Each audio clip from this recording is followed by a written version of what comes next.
Some spies carry secret letters, some hide codes in invisible ink, and some, like Ann Bates, simply pack a basket of needles and thimbles, put on a clever smile, and stroll straight into an enemy camp.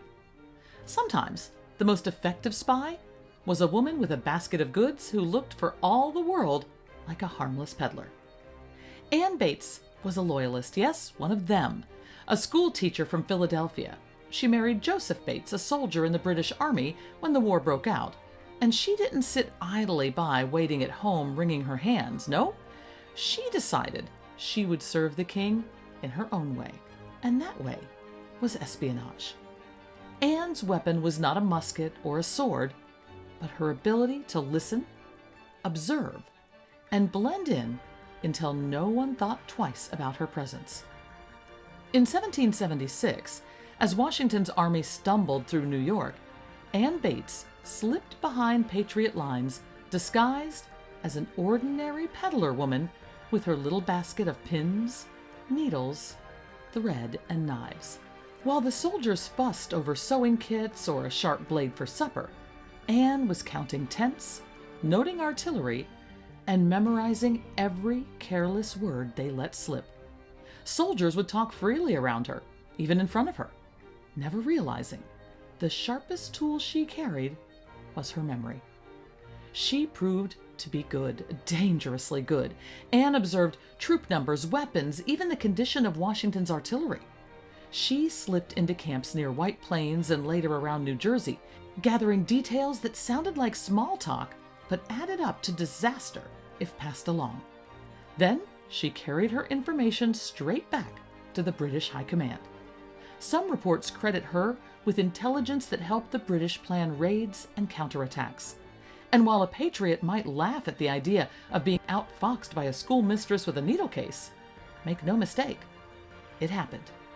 Now, some tales about Ann Bates grow taller in the retelling. One account insists that she traveled repeatedly through American camps for over 5 years, never once being caught. Another claims she even slipped into the tent of General Washington himself.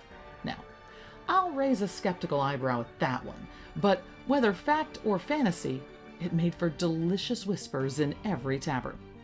What we do know is that Ann was part of a wider British spy network in New York, working alongside names like John Andre, who would later pay with his life for conspiring with Benedict Arnold. Ann's story lacked that kind of tragic finale, but don't let that fool you. She was clever, loyal to her cause, and undeniably effective. You may wonder how she managed it for so long without discovery. And here's another wartime truth. Our Patriot soldiers, though brave, often underestimated women. They saw a harmless peddler, and they forgot she had ears as sharp as any scout. It's an old mistake, and one that has cost many men their secrets, and Ann Bates used that blind spot. Still, her story has its shadowy corners. Loyalist records are sparse, and much of what we know comes from later British accounts. Historians can't always separate fact from exaggeration. Was she truly one of the most effective Loyalist spies, or did the British puff up her reputation to boast of their own cleverness? We don't know. But what we do know is that Ann Bates was a spy. She played her part well, though she played it on the wrong team. And when you think of the Revolution, do not picture only great generals and lines of battle. Remember, too, the women who carried secrets, some for liberty and some against it.